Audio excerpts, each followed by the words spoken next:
दोस्तों स्वागत है आप सभी का एक नई सुबह में और एक नई वीडियो में एक ऐसे देश से जो वर्ल्ड वॉर 2 के बाद यूरोप में होने वाले सबसे बड़े युद्ध से गुजर रहा है। जी हाँ, मैं बात कर रहा हूँ एक ऐसे देश की which is the largest country located entirely in Europe, Ukraine की।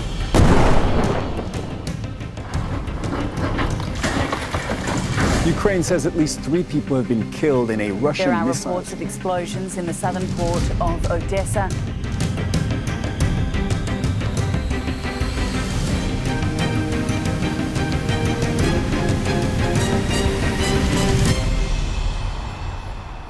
जैसा कि आप लोग जानते ही होंगे कि पिछले कुछ सालों से इस देश में यूक्रेन में काफी ही दर्दनाक और भयानक युद्ध चल रहा है इसके पड़ोसी देश रशिया के साथ। और फिलहाल मैं यूक्रेन देश के बड़े शहरों में से एक शहर ओडेसा में हूँ, जिधर मैं कल रात को पहुंचा था। अब हालांकि जिस शहर में मैं फिलहाल हूँ, ओडेसा इनकी कैपिटल या लार्जेस्ट सिटी तो नहीं है, लेकिन ओडेसा यूक्रेन देश के लिए काफी इंपॉर्टेंट सिटी है। सबसे पहले तो अगर आप मैप पे देखो तो आप लोग जानोगे कि यूक्रेन यूरोप की सबसे बड़ी कंट्री है जो एंटायरली इन यूरोप हो। जी हाँ, अगर हम फ्रांस देश की ओवरसीज टेरिटरीज को काउंट ना करें और फ्रांस की सिर्फ यूरोप की टेरिटरी को देखें तो यूक्रेन फ्रांस से भी बड़ा है। और रशिया देश को भी हम काउंट इसलिए नहीं कर सकते क्योंकि उसका भी सिर्फ कुछ हिस्सा ही यूरोप में है। वहीं अगर हम यूक्रेन के साइज को अपनी इंडियन स्टेट से कंपेयर करें तो महाराष्ट्र या मध्य प्रदेश इन दोनों से लगभग 2 गुना बड़ा है। और जैसा कि आप लोग समझ ही गए होंगे कि यूक्रेन देश ईस्टर्न यूरोप में पड़ता है और ये देश मतलब इतना बड़ा है कि ईस्टर्न यूरोप के ऑलमोस्ट बाकी सारे देश भी इसे बॉर्डर करते हैं, जैसे कि Hungary, Romania, Slovakia, Poland, Belarus, Russia और मोल्दोवा। और साथ ही यूक्रेन देश के साउथ में इसकी कोस्ट लाइन भी भिड़ती है ब्लैक सी और सी ऑफ अजोव से। और अब क्योंकि जिस शहर में हम फिलहाल है ओडेसा इस देश की ब्लैक सी के साथ पड़ने वाली कोस्ट पे पड़ता है, तो यानी कि ओडेसा इनकी एक बहुत इंपॉर्टेंट पोर्ट सिटी है। और इंपॉर्टेंट मैंने इसलिए कहा क्योंकि यूक्रेन देश इतना बड़ा है और इधर की सॉइल बहुत फर्टाइल है, तो यूक्रेन को the bread basket of Europe भी कहा जाता है। क्योंकि इस देश की जो मिट्टी है जिसे चर्नोजेम बोला जाता है या फिर ब्लैक अर्थ सॉइल, वो बहुत ही फर्टाइल है। और इसी वजह से इस देश से तरह तरह के ग्रेन्स जैसे कि गेहूं या मक्का या सनफ्लावर ऑयल एक्सपोर्ट करा जाता है ग्लोबली या फिर विद इन यूरोप। और ओडेसा सिटी के पोर्ट से होते हुए ही ये सारे ग्रेन्स और ऑयल एक्सपोर्ट किए जाते हैं यूक्रेन देश से बाहर। और क्योंकि यूक्रेन की इकोनॉमी के लिए ये काफी इंपॉर्टेंट सिटी है, इस युद्ध के दौरान इस सिटी ओडेसा पर भी काफी ड्रोन या मिसाइल अटैक्स होने की कोशिश हुई है। फिलहाल अभी के समय युद्ध कोई रुका नहीं है, इस देश में युद्ध एक्टिव है और चलने लग रहा है। ओडेसा शहर में मेरा कोई ज्यादा समय बिताने का इरादा नहीं था, लेकिन मजबूरन इस शहर में मैं एक एक्स्ट्रा दिन फंस गया। और आप लोग जानते ही होंगे अगर आपने मेरी पिछली वीडियो देखी होगी तो कि भी कल रात मेरे साथ क्या क्या चीजें हुई। फिलहाल मैं ओडेसा शहर के बिल्कुल सेंटर में हूँ। शहर एकदम सुनसान सा पड़ा है। देखो दिन का समय, हालांकि रात को यहाँ पे कर्फ्यू लग जाते हैं, बाहर निकलना बिल्कुल भी अलाउड नहीं है रात के समय। रात के टाइम ही यहाँ मैं पहुंचा था। देखो ये सेंटर है शहर का, बिल्कुल खाली। हालांकि इस देश के बाकी बड़े शहर कीव या खार्किव जितनी डिस्ट्रक्शन या नुकसान तो आपको इधर देखने को नहीं मिलेगा, लेकिन इस युद्ध के कारण इस देश की डगमगाई हुई इकोनॉमी के बावजूद और हर शाम लगने वाले स्ट्रिक्ट कर्फ्यूज या हर वक्त मिसाइल या ड्रोन अटैक्स के डर के साथ भी ओडेसा के लोग फिर भी एक आम रोजमर्रा की जिंदगी व्यतीत करने की पूरी कोशिश कर रहे हैं। शायद कॉलेज चल रहे होंगे बच्चों के या स्कूल या कुछ भी, पता नहीं कहाँ से काफ़ी बच्चे, जवान बच्चे, इवन वर्किंग एज के लोग भी आते जाते दिख रहे हैं। सड़क पे आपको सिर्फ औरतें दिखेंगी, हर जगह सिर्फ लेडीज़। कारण ये है कि जो भी जवान लड़के हैं उन सभी को मिलिट्री में ड्राफ्ट कर दिया गया और सभी लोग देश के लिए युद्ध लड़ रहे हैं। बाकी जैसा मैंने पहले ही बताया, ओडेसा में ज़्यादा समय व्यतीत करने का मेरा कोई प्लान था नहीं। यूक्रेन में आने से पहले मैं था इसके पड़ोसी देश मोल्दोवा की कैपिटल सिटी किशिनाउ, और किशिनाउ में मेरा दोस्त आया नवांकुर, और हम दोनों का साथ में प्लान था बॉर्डर क्रॉस करके यूक्रेन एंटर करने का। और इसी वजह से कल सुबह हमने किशिनाउ मोल्दोवा की कैपिटल सिटी से यूक्रेन के इस शहर ओडेसा की बस ली और हम यूक्रेन की बॉर्डर पे पहुंचे, जहां पे हमारे साथ 10 घंटे तक इंटेरोगेशन करी गई। हमें बॉर्डर पे ही रखा गया। हालांकि ओडेसा से कल शाम को 7:30 बजे की हमारी ट्रेन थी यूक्रेन की कैपिटल और लार्जेस्ट सिटी कीव के लिए, लेकिन वो ट्रेन ऑब्वियसली हमारी मिस होगी क्योंकि रात 12:30, 1, 1:30 बजे तक हम यूक्रेन की इमिग्रेशन पे थे। उनकी बॉर्डर सिक्योरिटी पुलिस के साथ थे जो हमारे से सवाल जवाब कर रही थी। हमारे वीडियो इंटरव्यूज़ की भी, हम क्यों आए इस देश में, किस लिए आए हैं, तरह तरह की इंटेरोगेशन, पता नहीं किस वजह से 10 घंटे तक हमें बहुत ही ज़्यादा मतलब परेशान करा गया एक तरह से। और मैं ये बात बिल्कुल जानता हूँ कि भी इनके देश में युद्ध चलने लग रहा है और मैं इनका साथ देने के लिए पूरी तरह से तैयार था और मैं इज्जत भी कर रहा था सभी लोगों की जो भी इनके ऑफिशियल्स थे। पर मुझे as an Indian passport holder और मेरे दोस्त को जो कि ऑब्वियसली इंडियन है, हम दोनों को नहीं जाने दिया गया। लेकिन रशियन सिटीजन्स जो खुद आने लग रहे हैं रशिया का पासपोर्ट लेके, उनको जाने दे रहे हैं। ठीक है उनके साथ भी थोड़े बहुत सवाल जवाब हुए, लेकिन हमें इतनी ज़्यादा सस्पिशन की नज़रों से देखा जा रहा है जैसे कि हम पता नहीं इनके देश में क्या करने आ गए हो। और जबकि हम इनके टूरिस्ट वीज़ास लेके आए थे कि भाई हाँ हम तुम्हारे देश में घूमने जा रहे हैं, और यूक्रेन ने इस साल से वापस टूरिस्ट वीज़ा इशू करने भी स्टार्ट कर दिए थे, और वो ही वीज़ा वैलिड टूरिस्ट वीज़ा जो इनकी मिनिस्ट्री इशू करती है वो हम लेके आए हुए थे। और 2 बारी मैंने वीज़ा लिया है, पहली बार तो मैंने ट्रैवल भी नहीं करा, दूसरी बार दोबारा वीज़ा लिया है, दोबारा इन्होंने हमें दिया है, वो लेके हम ट्रैवल कर रहे थे। सभी बुकिंग्स थी हमारे पास, सभी डॉक्यूमेंट्स थे, बिल्कुल लीगल तरीके से ऑब्वियसली, पर फिर भी थोड़ा ज़्यादा ही इंसल्टिंग एक्सपीरियंस हो गया था वो कल। पर एनीवे अब हम फाइनली इस देश में आ चुके हैं। कल की हमारी ट्रेन छूट चुकी, आगे की जो बुकिंग्स थी कीव की या फिर कीव से जो ट्रेन थी वो सब छूट चुका है, सारे प्लान्स खराब हो चुके हैं, लेकिन अब हमारे पास जो है हम उसे एंजॉय करते हैं। एनीवे यूक्रेन सिटी के बिल्कुल सेंटर में आ चुका हूँ, जैसा कि मैंने आप लोगों को बताया भी। और ये देखो कितने खूबसूरत नज़ारे यार, कितना खूबसूरत इनका ये सेंटर है, लेकिन लोग बाग कोई है ही नहीं, कोई टूरिस्ट तो है ही नहीं। मतलब टूरिस्ट तो बहुत बड़ी चीज़ मैंने बोल दी, लोकल्स भी नहीं दिख रहे। मतलब इतनी खूबसूरत इनकी सड़कें, ये देखो इनकी बिल्डिंग, सामने कोई मेरे को खास ही बिल्डिंग लग रही है, वो उधर चल के देखेंगे। पर ऐसी कोई भीड़ लोग बाग कुछ है नहीं। आज मौसम इतना मस्त है, सनी वेदर है, दिन का समय है, पर कोई भी नहीं दिख रहा। मतलब ऐसा नहीं है कि यहाँ पे एक भी इंसान नहीं है, पर जो टेंशन ऑब्वियसली जगह डिज़र्व करती है, या बाकी दिनों में वॉर से पहले यहाँ पे जो माहौल होता होगा वो अब हमें देखने को बिल्कुल नहीं मिलेगा। और मतलब यार सुंदर आर्किटेक्चर है, ये देखो बिल्कुल सेंटर के बीचों बीच है हम। पर वही बात है, टूरिस्ट तो कोई आने ही लग रहा, क्योंकि टूरिज्म बंद था इस देश में। रिसेंटली इन्होंने खोला टूरिस्ट के लिए, पर कोई भी टूरिस्ट आना प्रेफर नहीं करता करंट सिचुएशन की वजह से जो इस देश में युद्ध चल रहा है। और अभी तो आने वाले दिनों में हम आगे के शहरों में जाएंगे जहाँ पे आप सिचुएशन को और देखोगे, और आप देख सकोगे कि भी क्या क्या नुकसान होने लग रहा है युद्ध की वजह से इस देश में। बाकी वो सारी बातें अपन बाद के लिए रखते हैं। फिलहाल अपने को इस डायरेक्शन में जाना है जिधर मेरा दोस्त मेरा इंतजार कर रहा है, एक रेस्टोरेंट पे। बिल्डिंग देखो भाई खूबसूरत, सामने एक लाडा खड़ी है अपने, बड़ी मस्त लगती है मेरे को इनकी गाड़ियाँ। रोड के दोनों तरफ खूबसूरत बिल्डिंग्स और कैफेज भी है जो कि खुले हैं। सभी तो नहीं खुले, काफ़ी बंद भी हो चुके होंगे, पर वो देखो सामने वाला खुला है, खूबसूरत लग रहा है वो भी, क्यूट सा है ना। और जगह जगह यूक्रेन का झंडा ऑब्वियसली।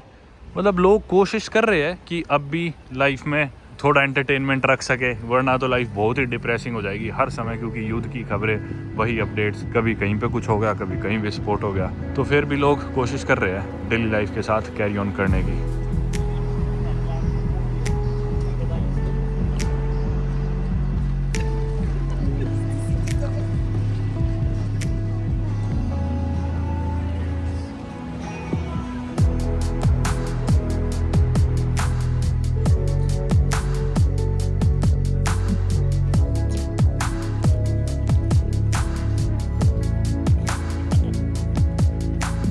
यार दिन के समय सेंटर की सड़कों पे आराम से सड़क क्रॉस कर रहा हूँ, कोई भी गाड़ी नहीं आ रही इधर। इनफैक्ट रात को जब हम पहुंचे थे तो यहाँ पे कर्फ्यू लग चुका था, 11 बजे के बाद बाहर निकलना अलाउड नहीं है बिल्कुल भी। और हम किसी तरह यहाँ पहुँचे, कर्फ्यू में दबे पाँव डर डर के होटल तलाशा एक, और उस होटल में पहुँचे। ये खड़ा मेरा दोस्त मेरे इंतज़ार में, अपना यात्री डॉक्टर साहब। कहाँ है रेस्टोरेंट? मस्त एरिया है, तो बहुत खूबसूरत है, लग इन रहा है यहाँ पे, मतलब कुछ हुआ है ना, अभी बना दिया इन्होंने दोबारा। लग इन रहा भाई ये सारी चीज़ें देख के तो, कि भी इस देश में मतलब ये सिचुएशन है। बहुत सुंदर लगा मेरे को तो। रोड से उधर से अंदर आ गए हम इस रेस्टोरेंट में।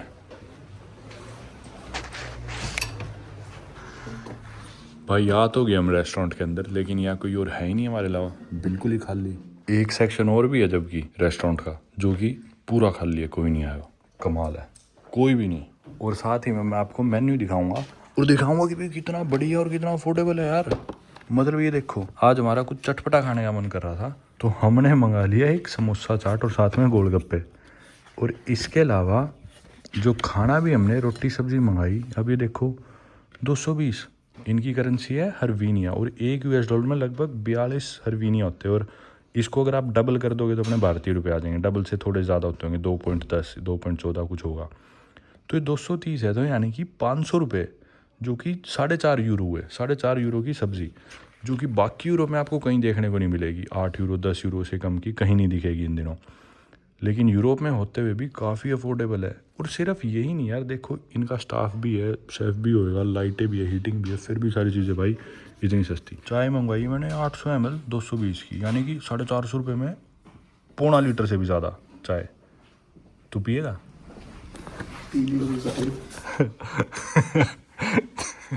बहुत दिन से चाय पीने का मन हो रहा था, आज इतनी चाय मिल जाएगी छिक जाऊंगा। बस खाना बढ़िया हो। गोलगप्पे आ गए भाई हमारे, और 15 पीस दिए है। मेरे को तो लग रहा है इसी में पेट भर जाएगा, हमने तो शौक शौक में मंगा लिया है 15 पीस। भाई ये आ गया समोसा चाट।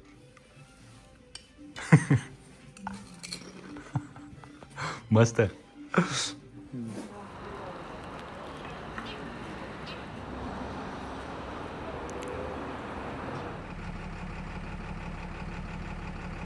भाई खाना खा के हम निकल चुके हैं और हमने छिक के खाना खाया। मतलब पहले स्टार्टर्स भी मंगाए, फिर खाना भी पैक भी करा लिया, 2 जनों का खाना। और मैं तो खाता भी ज्यादा हूँ, फिर भी हमारा खाने का बिल आया सिर्फ 1500 यूक्रेनियन, क्या बोलते हैं इनकी करेंसी में, बार बार भूल जाता हूँ, हिरवेनिया। यानी कि अपने इंडिया के सिर्फ 3200 रुपये कटे मेरे कार्ड से। और रेस्टोरेंट पूरा खाली पड़ा था, हमारे अलावा कोई आए भी नहीं। सिर्फ एक इंसान आए थे हमारे बाद में, जो कि इंडियन ही थे, इंडिया में गुड़गांव से थे, और वो यूक्रेन की मिलिट्री की ड्रेस पहन के आए। तो मैंने उनसे बात करी, और जो रेस्टोरेंट के ओनर थे वो भी पंजाब से थे। तो हम सब बात करेंगे, लगभग 2.5 घंटा हम उस रेस्टोरेंट में बैठे, हमने बातें करी यूक्रेन वॉर से रिलेटेड, सारी चीज़ों से रिलेटेड। क्योंकि यूक्रेन की मिलिट्री में थे वो इंसान, जो अपने इंडिया के गुड़गांव के जो भाई थे। तो वो बताने लग रहे थे कि भी कैसे मिलिट्री वाले हम अटैक्स करते हैं, कैसे हमारे ऊपर होते हैं। फ़ोन में वो वीडियोज़ वगैरह दिखाने लग गए। तो उनसे बात करते करते हमें पता चला कि ना भाई सिटी में यहाँ पे भी काफ़ी ड्रोन से अटैक्स होते हैं। मतलब ड्रोन आता है, उसमें अंदर एक्सप्लोजिव होते हैं और वो एकदम से बिल्डिंग के ऊपर गिर जाता है। लेकिन मोस्टली जितने भी ड्रोन है उनको इनका जो सिस्टम है यूक्रेन का, वो मार देता है। गाड़ी का नंबर एवोकाडो। पर फिर भी काफ़ी ड्रोन आगे बिल्डिंग्स पे गिर जाते हैं और वो मतलब फट जाते हैं नीचे, आगे आग लगा देते हैं। तो इस तरह के अटैक्स यहाँ पे ओडिशा में काफ़ी होने लग रहे हैं। पोर्ट सिटी है, मैंने आपको पहले ही बताया। और बोल रहे कि यहाँ पे आम बात है, दिन में 1-2 बार तो सायरन बजेगा ही। जैसे ही इनके रडार में कोई भी मिसाइल या कोई भी रॉकेट इनकी रडार में आते हैं तो शहर में सायरन बजने लगते हैं। इसका मतलब है कि ध्यान रखना, भी कुछ भी हो सकता है। तो सायरन बजते ही सभी लोग आमतौर पर नीचे घुस जाते हैं, बंकर्स में छुप जाते हैं, या फिर अपने सेफ्टी प्रिकॉशंस लेने लगते हैं। और मतलब आम तौर पे जितनी भी सरकारी बिल्डिंग्स है, सरकारी ऑफिसेज है, इनका पोर्ट है, आर्मी का एयरपोर्ट है, उन सभी बिल्डिंग्स पे, ऑफिसेज पे, इंस्टीट्यूट्स पे आमतौर पे अटैक्स होते हैं। और उधर ज़्यादा खतरा रहता है, और डेली ही होते रहते हैं। ये कोई यूं नहीं है कि भी हफ्ते 10 दिन में होएगा, हर रोज़ ही कुछ ना कुछ होता रहता है।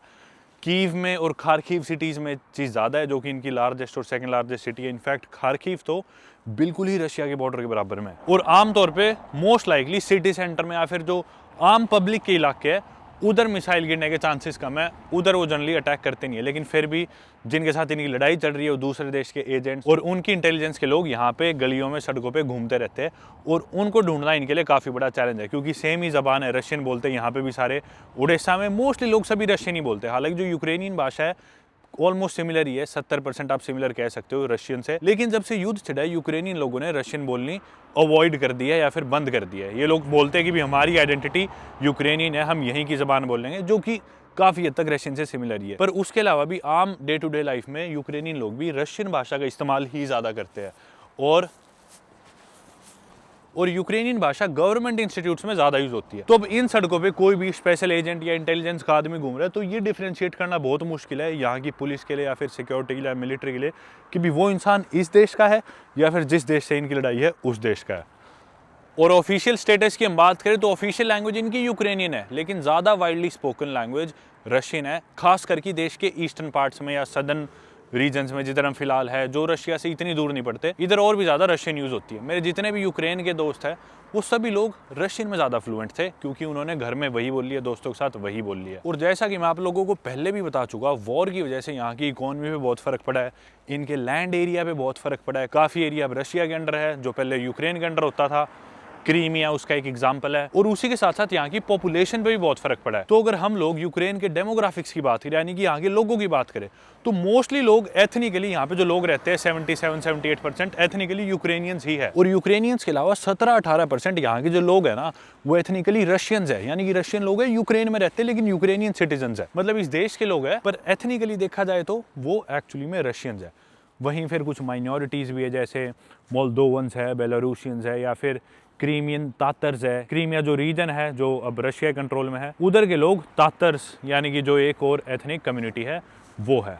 पर पॉपुलेशन इनकी वॉर से पहले कुछ और थी, वॉर के दौरान अभी कुछ हो रहा है और आने वाले समय में पता नहीं क्या होगी। मतलब एग्जैक्ट डेटा तो शायद मेरे को ना याद हो, लेकिन 40 मिलियन से ज़्यादा इनकी पॉपुलेशन थी वॉर से पहले 2020 तक। 42 मिलियन होगी शायद, यानी कि 4 करोड़ से ज़्यादा यूक्रेन देश की पॉपुलेशन थी। लेकिन वॉर की वजह से काफ़ी लोग इंटरनली डिस्प्लेस हो गए, कुछ लोग मर गए, काफ़ी ज़्यादा लोग देश छोड़ के यूरोप के दूसरे पार्ट्स में चले गए या फिर दुनिया के दूसरे रीजन्स में चले गए। इनफैक्ट पिछले कुछ सालों में मेरे बहुत यूक्रेनियन दोस्त बने हैं और सभी यूक्रेन के बाहर बने हैं, क्योंकि यूक्रेन तो मैं ज़िंदगी में पहली बार आया हूँ।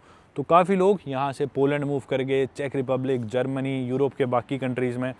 अभी फ़िलहाल इनकी पॉपुलेशन मेरे ख्याल से 2-3 करोड़ के करीब होगी, 20 मिलियन, 25 मिलियन या क्या पता 30 मिलियन भी हो, पर मुझे नहीं लगता किसी भी हालत में 2.5-3 करोड़ से ज़्यादा इनकी पॉपुलेशन अभी फ़िलहाल वॉर के दौरान होगी। और लोग इंटरनली डिस्प्लेस करके, इसका मतलब ये नहीं कि देश की पॉपुलेशन घट गई, पर हर जगह के डेमोग्राफिक्स चेंज हो गए। देश की पॉपुलेशन हालांकि जैसे मैंने बताया वॉर की वजह से लोग छोड़ के बाहर चले गए देश को, और इनका बर्थ रेट भी डिक्लाइन पे है, तो इनकी पॉपुलेशन अभी फ़िलहाल घटने ही लग रही है। बाकी अभी फ़िलहाल हम पास में ही पोर्ट है, उधर जाने लग रहे हैं। पोर्ट पे वैसे भाई अटैक होते हैं ध्यान से, और ये बीच में इनका झंडा लगा हुआ है। बाकी जो भी 25 साल तक के लड़के हैं वो मतलब कॉलेज जा सकते हैं, यूनिवर्सिटी जा सकते हैं। 25 साल के बाद उन्हें मिलिट्री में सर्व करने के लिए यहाँ की सरकार बुलाने लग रही है। कुछ बातें और उन्होंने हमें बताई थी कि पहले इनकी जो मिलिट्री थी 15-20 हज़ार ही लोग थे उसमें जो ट्रेंड मिलिट्री वाले थे, पर अब इनकी मिलिट्री काफ़ी लाखों में हो चुकी है, क्योंकि काफ़ी लोग भर्ती होने लग रहे हैं रिसेंट टाइम्स में वॉर के बाद से। और एक चीज़ उन्होंने ये भी बताई कि जिस दिन यहाँ पे रशिया ने अटैक करा था, जब शुरू में कीव पे और ओडेसा पे अटैक करा था, जब वॉर शुरू हुई थी साल 2022 में, तो बोल रहे थे कि यहाँ पे पोर्ट पे आर्मी आई और खुली क्लाशनिकोव बांटने लग रही थी। जो भी लोग हैं यहाँ के खुली AK-47 से लेके लड़ने के लिए जा रहे थे रशियंस के साथ।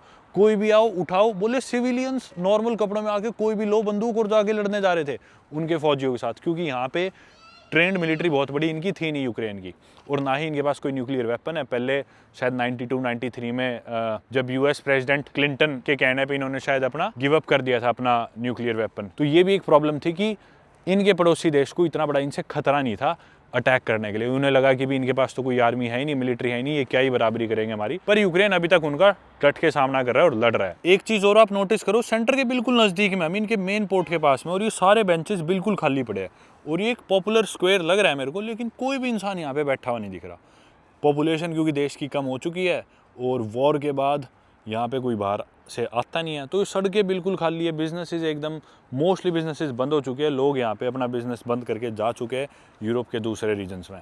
और मैं क्यूरियस था कि भी जो लोग सरकारी नौकरियां कर रहे हैं यहाँ पे, उनकी तनख्वाहें कौन दे रहा है, क्योंकि जो सिमिलर कंट्रीज है जिधर वॉर चलने लग रहा है, जैसे मैं पहले सीरिया में गया, काफ़ी कंट्रीज में जैसे अपन गए हैं वॉर टोन कंट्रीज में, तो उधर हालत ख़राब हो जाती थी कि भी सैलरीज नहीं मिलती थी।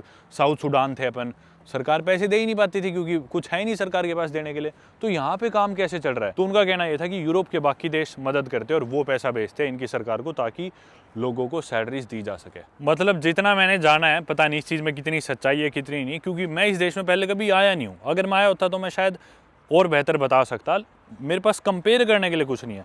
पर जितना मुझे बताया गया है वो यही है कि पहले सड़कें भरी रहती थी, रेस्टोरेंट्स में घंटों घंटों की वेटिंग होती थी, नंबर नहीं आता था। और अब 2025 का जब अंत होने लग रहा है, सभी रेस्टोरेंट्स खाली पड़े रहते हैं, कैफ़ेज़ बिल्कुल खाली है और काफ़ी बिजनेसेस बंद हो चुके हैं। सामने पोर्ट दिख रहा है और यहाँ सड़क किनारे एक गाड़ी खड़ी है जिसका शीशा टूटा पड़ा है, पता नहीं क्यों, क्या हालत बना रखी है गाड़ी की। इसमें आगे कुछ गिरा तो नहीं है? नहीं, मेरे को तो लग रहा है तो ऐसे किसी ने फोड़ रखा है, तोड़ रखा है।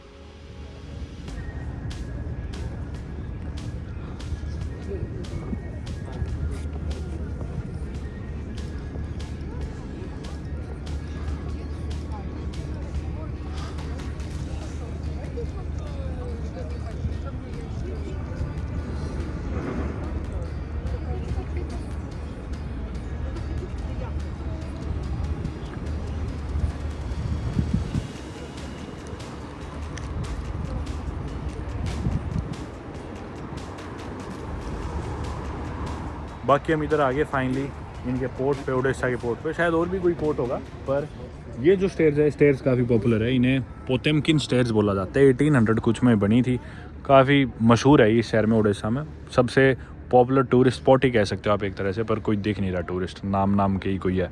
और इसके साथ में यही है प्रिमोस्की बॉलीवर्ड। प्रिमोस्की किसी इंसान का नाम नहीं है, पर यूक्रेनियन वर्ड है जिसका मतलब होता है बाय द सी, शायद से। मतलब ये जो बॉलीवर्ड है ये ओवरलुक करता है ब्लैक सी को, और इस सिटी की एलिगेंट बिल्डिंग्स और आर्किटेक्चर को। बराबर में इस बॉलीवुड के पेड़ लगे हुए खूब सारे, हरियाली सी है, काफ़ी एलिगेंट सा खूबसूरत सा नज़ारा है, काफ़ी शांति भी है इधर। पर कुछ नहीं पता एकदम से आगे पीछे कुछ फट जाए तो। बाकी ना इस देश में एक चीज़ हो रहा है कि भी हम कोई भी आपस में मजाक कर रहे हैं ना, मतलब बहुत हंसी आ रही होती है पर हंसने का मन नहीं करता, क्योंकि कोई इंसान हमारी तरफ देखने लग जाता है और मतलब खुद से शर्म आ जाती है कि भी इनके देश में युद्ध चलने लग रहा है, इनका इतना नुकसान हो रहा है, ये जो भी चीज़ है, और हम हंस रहे हैं। चाहे हम किसी वजह से हंस रहे हो, हम अपनी अलग बात अलग मजाक पे हंस रहे हो, पर हंसने का मन नहीं करता इधर ना ओपन में, मतलब पब्लिक में। तो बार बार हंसी कंट्रोल करनी पड़ती है। अगर किसी और वजह से भी हमें हंसी आ रही हो पर एकदम से शर्म आ जाती है बहुत ज़्यादा।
शाम के 5:30 बज चुके हैं, सेंटर में बिल्कुल हम सैर करने लग रहे हैं, और बिल्कुल सेंटर में। अब तो ऑफिस की भी छुट्टी हो चुकी है, कॉलेजेस की सभी चीज़ों की छुट्टी हो चुकी है, पर इतनी कोई भीड़ रौनक देखने को नहीं मिल रही। और मतलब मैं यही सोचने लग रहा हूँ कि भाई एक समय पे हो सकता है यहाँ पे भीड़ होती हो काफ़ी,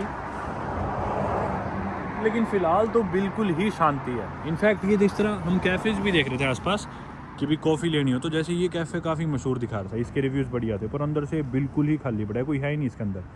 रोड के दूसरी साइड भी कुछ दुकानें हैं, कैफ़ेज़ है, पर सब खाली से पड़े हैं। और जैसा मैंने पहले ही बताया कि सिर्फ लड़कियां दिख रही है सड़क पे, या तो बड़ी उम्र के बुजुर्ग दिख रहे हैं आदमी, या फिर कम उम्र के बच्चे दिख रहे हैं, 25 साल से कम उम्र के।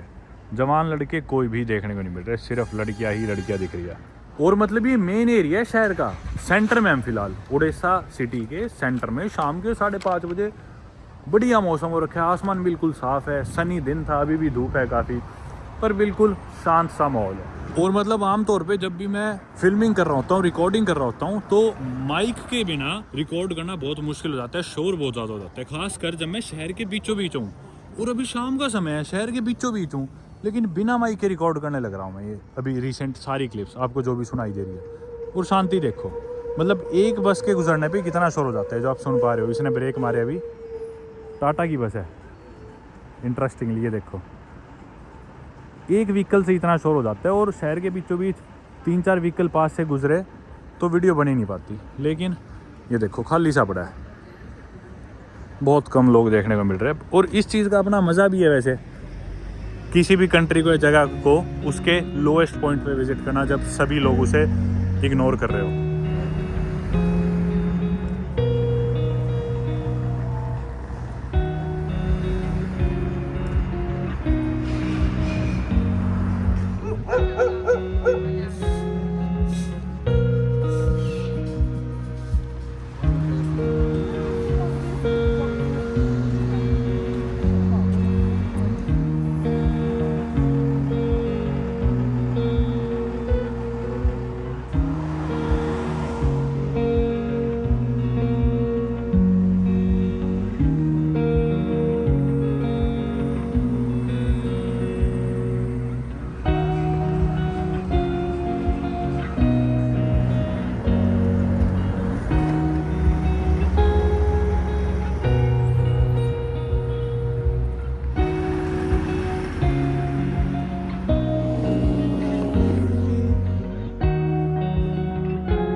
दोस्तों जैसे जैसे धूप ढलती जा रही है, शाम ख़त्म होती जा रही है, सड़कों पे भीड़ और कम होती जा रही है, क्योंकि रात को यहाँ पे कर्फ्यू लग जाएगा और कर्फ्यू में किसी को भी बाहर निकलना बिल्कुल भी अलाउड नहीं है किसी भी कारण, अनटिल एंड अनलेस आपके पास कोई स्पेशल परमिशन हो। और हालांकि कल जब हम यहाँ पे पहुँचे थे रात को 1:30 बजे, तो कर्फ्यू लगा हुआ था, बाहर निकलना अलाउड नहीं था, पर किसी तरह दबे पाव हम होटल ढूंढ के होटल में पहुँच गए थे। और आज जो वो एक भाई मिले थे जो यहाँ की मिलिट्री में यूक्रेन की, उनसे मैंने पूछा भी कि अगर हम पकड़े जाते तो हमारे साथ क्या होगा, तो उन्होंने यही बताया कि तुम्हें पकड़ के डिटेन कर लिया जाएगा, शायद पुलिस स्टेशन ले जाया जाए या कहीं भी, फिर तुम्हारे साथ पूछताछ होगी, इंटेरोगेशन होगी, और मोस्ट लाइकली अगर तुम टूरिस्ट हो और सही प्रूव हो जाते हो तो शायद कुछ खास कंसिक्वेंसेस ना हो, पर फिर भी इस खतरे में खुद को डालो ही मत भाई। लेकिन कुछ भी कहो, कितना ही इस देश में हालात बुरे हो, कितनी ही प्रॉब्लम्स चल रही हो, जंग चल रही हो, वॉर चल रहा है, लेकिन मौज मस्ती में कोई कमी नहीं छोड़ रखी इस देश ने, सच बता रहा हूँ। वो देखो सामने एक कसिनो, जो कि हम रात को होटल में चेक इन करा था ना, तो उन्होंने बताया कि 24 घंटे खुला है, आपको अगर अभी भी कुछ खाना है तो आप कसिनो में चले जाओ। मतलब इनके स्ट्रिप क्लब्स खुले हैं, कसिनो खुले हैं, बार्स खुले हैं, मॉल्स खुले हैं, मौज मस्ती की चीज़ें सारी खुली है। हालांकि लोग ना उनमें बेशक खाली पड़ी हुई ये चीज़ें, पर खुली सारी चीज़ें इस तरह की मौज मस्ती की, कमाल कर रखा है भाई। बहुत सरप्राइजिंग लगी ये चीज़ मुझे। मतलब सड़क पे इतने स्ट्रिप क्लब्स, इतने बार्स, इतने कसिनोज, सिर्फ ये नहीं कई कसिनोज देख चुके हम, मौज मस्ती की सारी चीज़ें खुली है। होटल में आ गए, ये हमारा कमरा था जिधर हमने रात बिताई, और यहाँ से अभी मैं जाऊँगा वापस नीचे जिम की तरफ, क्योंकि होटल में ही एक जिम है। और नज़ारा देखो यार, क्या शानदार नज़ारा दिख रहा है शाम के समय सनसेट के टाइम होटल के कमरे से, क्या खूबसूरत नज़ारा है यार। आसमान कितना मस्त लग रहा है, बहुत ही शानदार। वो चर्च दिखने लग रहा है हमें जिसके आगे से हम गुजरे थे, लाजवाब। और इस तरह की काफ़ी डिस्ट्रॉयड बिल्डिंग्स भी देखने को मिलेगी। अभी कैमरा इतना क्लियरली फोकस कर नहीं पा रहा, पर दिन में मैंने इस बिल्डिंग का शॉट लिया था। ऐसी कुछ बिल्डिंग्स भी देखने को मिल रही है, पता नहीं ये किस कारण डिस्ट्रॉय हुई है, अटैक्स की वजह से हुई है या पता नहीं है, पुरानी हो गई, खंडर हो गई है, इस बात का तो मेरे पास जवाब नहीं है। दोस्तों अभी से कहाँ पे शीशा, 1.5 घंटा भी नहीं बच रहा, अभी से ठीक 1 घंटा 20 मिनट बाद हमारी ट्रेन है यहाँ से उड़ीसा ट्रेन स्टेशन से कीव के लिए। 1 घंटा 20 मिनट में तो हमें ट्रेन में बैठना है, ट्रेन चल पड़ेगी, इतना ही वक्त है मेरे पास। जल्दी से नीचे जिम में जाता हूँ, अच्छी बात है इधर ग्राउंड फ्लोर पे एक जिम है, जिम में क्विक सेशन लगाता हूँ, एक्सरसाइज करती है, अपन बैग उठा के पहुँचते हैं ट्रेन स्टेशन। अच्छी बात है, नीचे ही होटल में जिम है ये।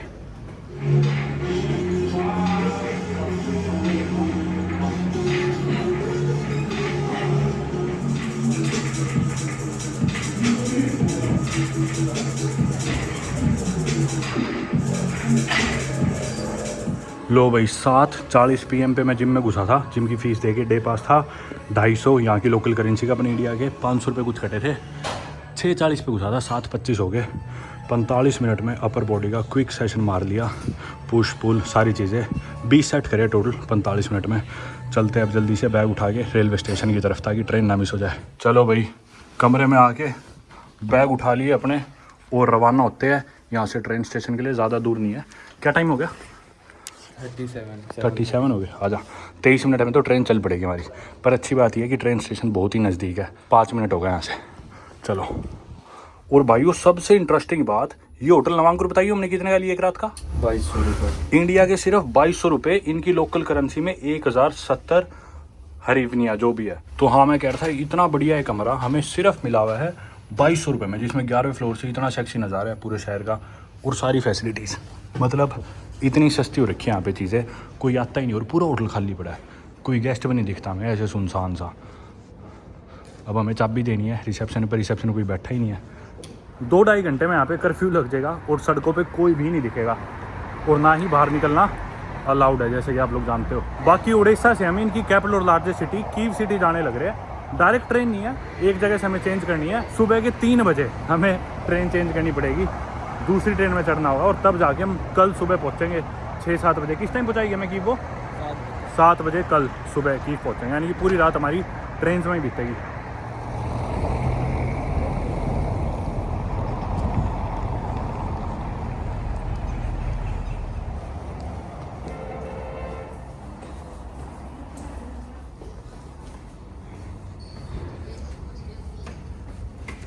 वही होगा सामने, चल। बीच में एक ये पार्क्स है, फाउंटेन है जो कि बंद पड़ा है। इसके परली साइड मेरे ख्याल से ट्रेन स्टेशन है। समय ज़्यादा बचा नहीं, अब पहुँचते हैं जल्दी।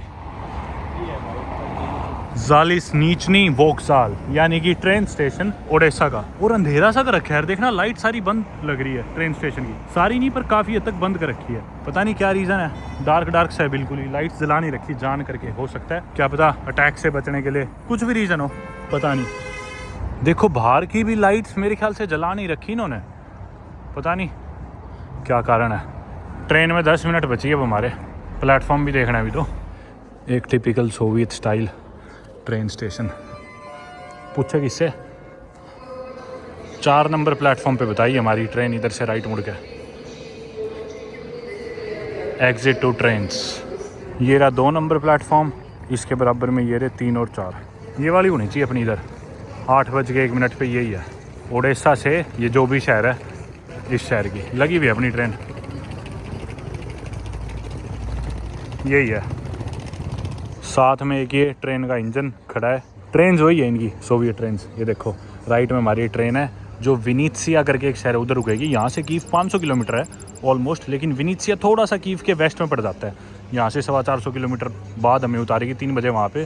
फिर वहाँ से हमें ट्रेन चेंज करके पहुँचना है कीव, एक और दूसरी ट्रेन लेके। हमारा कार नंबर 4 है बोगी, यानी कि पिछला 3 था तो ये 4 ही होगा। ये रहा 4।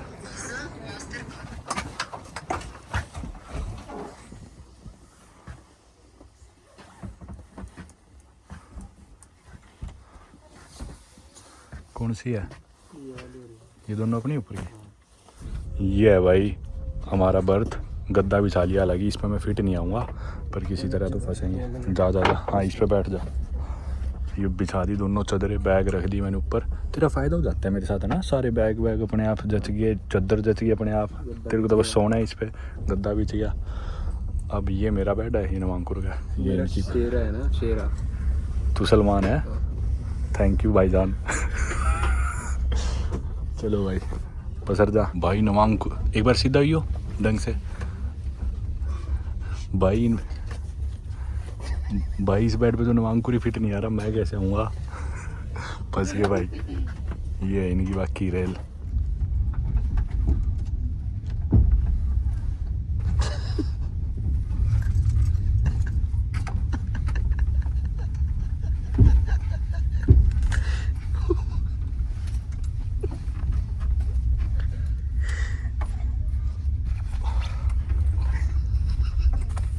टेक्निक है bro.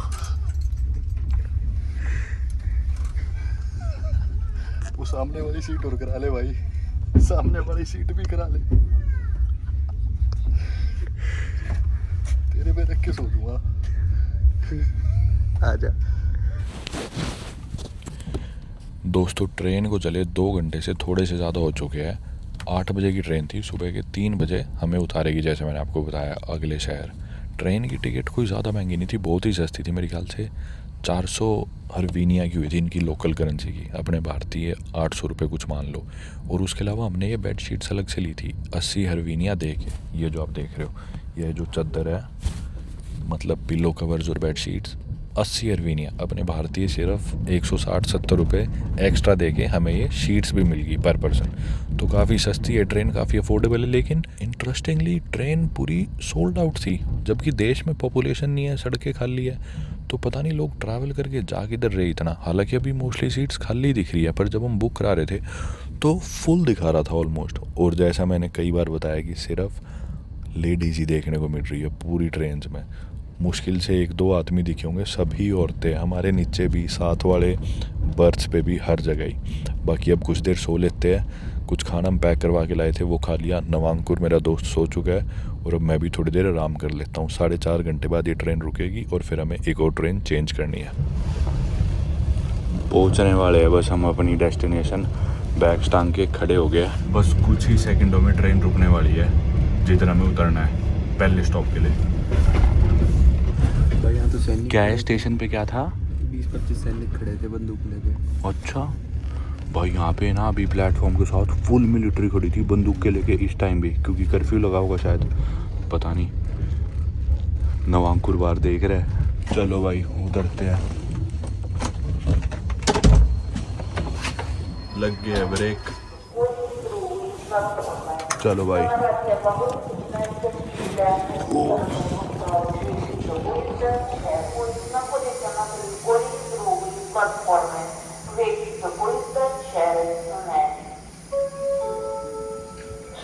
pasażerowie, prowadzicie postawa na polis numer 78. दोस्तों सुबह के 3 बज गए और विनीत्सिया स्टेशन पे हम उतर गए अपनी ट्रेन से। अब जो अगली ट्रेन है जो इधर आएगी, जो हमें कीव लेके जाएगी, वो 4:10 की, अभी से 1 घंटे बाद, 1 घंटा 5 मिनट बाद। फिलहाल टेम्परेचर हो गया है 1 डिग्री सेल्सियस प्लस 0 के करीब है। ठंड काफ़ी हो रखी है बाहर, पर बैग है और एक जैकेट है तो पता नहीं चल रही था। मैं ट्रेन में सो नहीं पाया, नवांकुर तो सोया खूब। और अब जो लेकिन अगली ट्रेन है वो एक तो 1 घंटे बाद है और शायद सिर्फ 3 घंटे की है, तो उसमें भी आराम कर नहीं पाएंगे। चलने वाली है ये ट्रेन बस। और ये देखो इधर वेंडिंग मशीन लगी हुई है यार इस ट्रेन स्टेशन पे। हालांकि देख के लग नहीं रहा था बिल्कुल भी कुछ भी मिलेगा इस समय, क्योंकि कर्फ्यू का टाइम है, हमें पानी लेना था। और यहाँ पे ये वेंडिंग मशीन लगी दिख गई हमें। है कुछ काम का? पानी ले ले। हाँ और उसकी चाय कितने की है चाय? ले भाई चाय पिला दूंगा।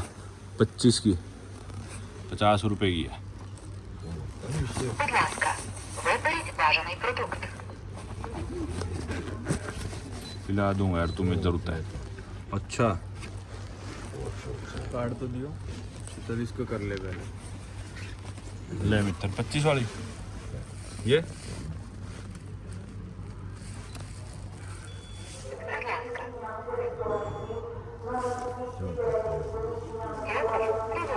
कट के ले ले भाई, चाय पी ले तेरी। हाँ तेरे को क्या पिलाना बता बता। पानी। ले तू भी काचे काट। याद रखियो कोई आया था इंडिया से। ठीक है वीरे। ट्रेन ले तू लगाना, ट्रेन चल पड़ी। ये जाने लग रही भाई ट्रेन हमारी अब।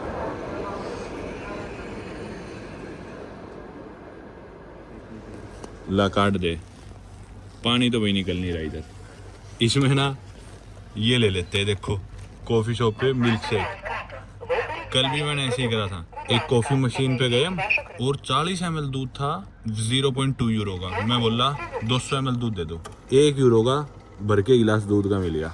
यहाँ भी यही चीज़ करिए अपने, अब अपने को गरम गरम दूध मिल जाएगा। कितने रुपए का? 50 रुपए का दूध मिल गया। चम्मच भी दिया है।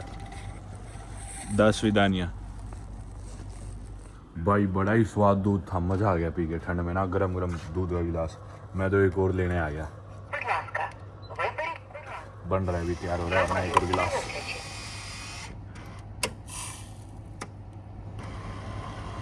अरे इसमें चीनी भी डल रही थी, वो पहले चीनी डाली इन्होंने, मीठा था ये, तभी इतना स्वाद लग रहा था।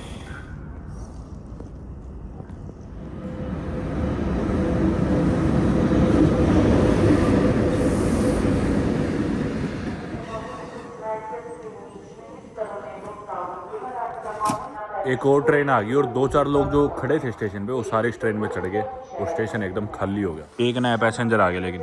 ओए शेरू, स्टेशन में नीचे चलते अब। कुछ ऐसा है भाई इनका ट्रेन स्टेशन, अंदर से डिजिटल टिकटिंग मशीन्स लगा रखी है। बाकी कितना कंट्रास्ट देखने को मिलता है ना, मतलब एक तरफ पुरानी सोवियत टाइम की ट्रेन चल रही है, वहीं पे स्टेशंस पे कैमराज लगे हुए हैं, डिजिटल मशीन्स लगी हुई है, पेमेंट्स के लिए वेंडिंग मशीन लगी हुई है। आप ट्रेन की टिकट खरीद सकते हो इन मशीन से अपने आप। ये बड़ा ही अच्छा ब्लेंड है, इंटरेस्टिंग सा। ये तो एग्जिट आ जाएगी सिटी के लिए। नवांकुर तो पता नहीं किधर चला गया, पर ये देखो ट्रेन स्टेशन पे भी लिखा रखा है शेल्टर। इनफैक्ट जिस होटल में भी हम रुके थे और मोस्टली प्रॉपर्टीज में ऐसे लिखा होता है। नवांकुर से मैंने भी बात करी, वो ऊपर बैठा है। और during an air raid the entrance to the station building is closed. पहले ट्रांसलेट कर गया था मैं। चलो चलते ऊपर, हीटर चल रहा है, नीचे तो यहाँ ठंड बहुत है। ये देखो भाई वही खूबसूरत स्टेशन, ऊपर देखो, मस्त लगते हैं मेरे को तो इनके स्टेशन ना। सही सुबह के 4:07 पे हमारी ट्रेन को आना था और बिल्कुल एग्जैक्ट टाइम पे आ गई। ये देखो हमारा कोच नंबर 16 है, तो पीछे चलते ये 11-12 था। और ये देखो इधर ना सोवियत यूनियन में ट्रेन इतना डिस्टेंस कवर करती है, लेकिन फिर भी टाइम पे पहुंच जाती है। इतने बड़े बड़े देश है, फिर भी बिल्कुल प्रिसाइजली एकदम सही टाइम पे आई। हाँ नहीं भगाएंगे ऐसे, टीटी देखता है कोई खड़ा तो नहीं, ना चिंता कर, घुस जाएंगे। 2 मिनट तो रुकेगी ये, 4:10 पे निकलेगी यहाँ से। और सस्ती कितनी है यार, 400 हर्वेनिया पर पर्सन, जिसमें दोनों ट्रेन इंक्लूडेड है। 800 रुपये में पूरा सफ़र ओडेसा से कीव का। चलो चलो भाई,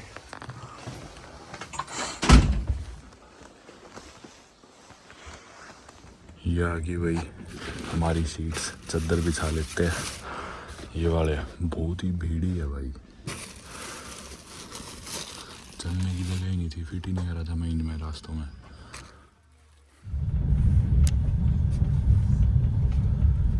सुबह हो गई है दोस्तों, और 6 बजे ही, 6:15 बजे तक मैक्सिमम सारे लोग उठ गए थे, अपनी चादरें बिस्तरे जताने लग गए थे। और हालांकि नींद में ही था मैं, तो सोया भी थोड़ी देर पहले ही था, और सभी लोग खड़े हो गए चादरें और बिस्तर जताने, गद्दे फोल्ड करने। मजबूरन फिर हम भी उठ गए। अभी बस पहुंचने वाले हैं शहर में, स्टेशन से ज़्यादा दूर नहीं है कीव। ये कोई ट्रेन स्टेशन है कीव का, लेकिन मेन वाला नहीं है जिस पे हमें जाना है सेंट्रल पे, वो अगला हिस्सा है। लेकिन कीव शहर की शुरुआत हो चुकी है भाई। मुझे लगा कि ये स्टेशन से अगला है हमारा, ये शहर के सेंटर वाला नहीं है, पर यही स्टेशन है भाई जिस पे हमें उतरना है, शहर का जो मेन स्टेशन है। चल भाई, बैग मेरा नहीं उठाया, एक तो इतनी ऊपर बैग है। चलो मेरा तो हाथ चला जाता है, और लोग बैग्स खा रखे। चलो भाई निकलते हैं।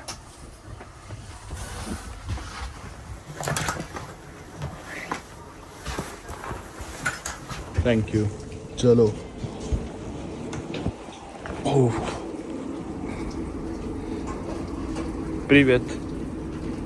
तो भाई फाइनली ये ट्रेन की जर्नी का सफ़र होता है अपना अभी के लिए ख़त्म, क्योंकि हम पहुंच गए कीव शहर सुबह के सही 7 बजे।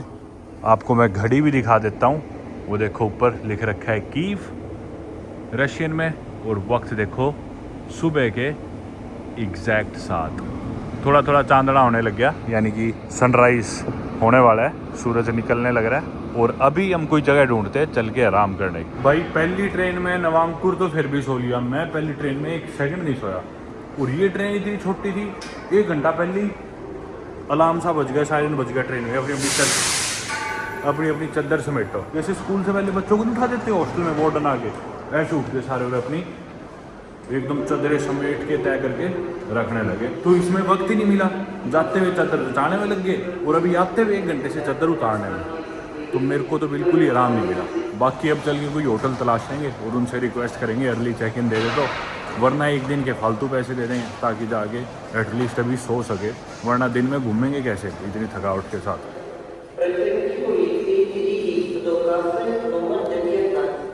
लो भाई फाइनली ये आ गया कीव शहर। हमें सब लोगों ने वार्न करा था कीव मत जाना, बहुत ख्याल रखना, कीव में सारा टाइम अटैक्स होते रहते हैं, पर ले दे के पहुँच ही गए। कर्फ्यू तो अब ख़त्म हो चुका होगा, सुबह के 7 बज गए। किधर ले होटल? इसी में चले, ये भी इसमें स्टेशन पे ही है, इसी में ले लेते हैं, क्योंकि अगर बाद में ट्रेन पकड़नी हो कोई कर्फ्यू आवर्स के दौरान तो शहर में कहीं और से आ नहीं सकते, तो यहीं पे रुकेंगे तो सीधा प्लेटफॉर्म पे आ पाएंगे। चलो भाई इसमें चलते ही, भी इसमें रेट पूछेंगे और अर्ली चेक इन देंगे तो ही फ़ायदा है।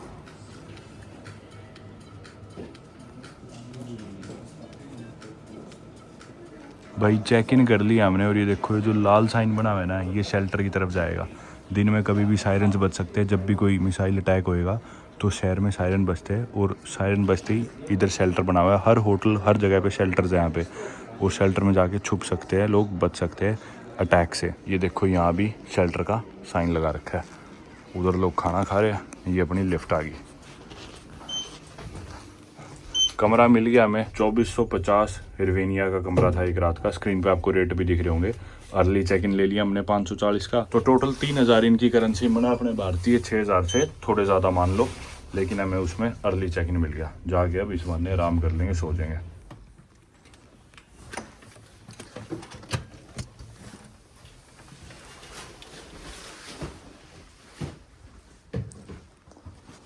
ये बात है कुछ शहर के नज़ारे। सनराइज होने लगा। बाकी भाई बहुत थकावट भरा सफ़र रहा क्योंकि सो नहीं पाया मैं। अभी आराम करते हैं और आप लोगों से मिलते हैं अगली वीडियो में, जब हम कीव सिटी को बाहर निकल के एक्सप्लोर करेंगे, इस शहर को जानेंगे। इस वीडियो को रखते हैं यहीं तक। Thank you so much for watching. Good bye.